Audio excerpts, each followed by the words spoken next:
Hi అండి. అందరికీ నమస్కారం అండి. ఫ్రెండ్స్, మనకి ఇప్పుడిప్పుడే మరొక లేటెస్ట్ అప్డేట్ అయితే రావడం జరిగిందండి. అది కూడా కోవిడ్ కొత్త వేరియంట్ కలకలం రాష్ట్రాలను హెచ్చరించిన కేంద్రం అంటూ మనకు ఒక అప్డేట్ అయితే వచ్చిందండి. అయితే మొత్తం మీదుగా కరోనా వైరస్ ఇంకా పోలేదని చెప్తున్నారు. అయితే దీనికి సంబంధించిన పూర్తి డీటెయిల్స్ అయితే మన వీడియోలో తెలుసుకుందామండి. వీడియో ఎక్కడ స్కిప్ చేయకుండా చూడండి ఫ్రెండ్స్. వీడియో నచ్చినట్లయితే ఒక లైక్ చేసి సబ్స్క్రైబ్ అయితే చేసుకోండి ఫ్రెండ్స్. ఇక లేట్ చేయకుండా టాపిక్లోకి వెళ్ళిపోదాము. దేశంలో కోవిడ్ కేసులు పెరుగుతున్న నేపథ్యంలో కేంద్ర ప్రభుత్వం అప్రమత్తమైంది. ఈ క్రమంలో రాష్ట్రాలకు కేంద్రం కీలక సూచనలు చేసింది. కోవిడ్ టెస్టులకు సిద్ధంగా ఉండాలని తాజాగా ఉత్తర్వులు జారీ చేసింది. వివరాల ప్రకారం కోవిడ్ కేసులు పెరుగుతున్న నేపథ్యంలో రాష్ట్రాలను అప్రమత్తం చేసింది కేంద్ర ప్రభుత్వం.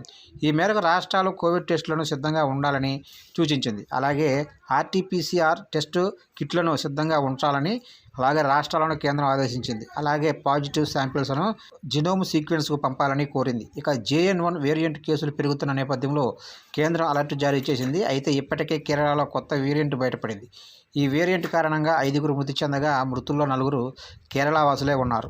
చూశారు కంటే మొత్తం మీదుగా దేశంలో కోవిడ్ కేసులు మళ్ళీ పెరుగుతున్న నేపథ్యంలో కేంద్ర ప్రభుత్వం అయితే అప్రమత్తం అయితే చేసింది రాష్ట్రాలకైతే. ఈ క్రమంలో కోవిడ్ టెస్టులకు సిద్ధంగా ఉండాలని తాజా ఉత్తర్వులు జారీ చేసింది రాష్ట్రాలకు కేంద్ర ప్రభుత్వం.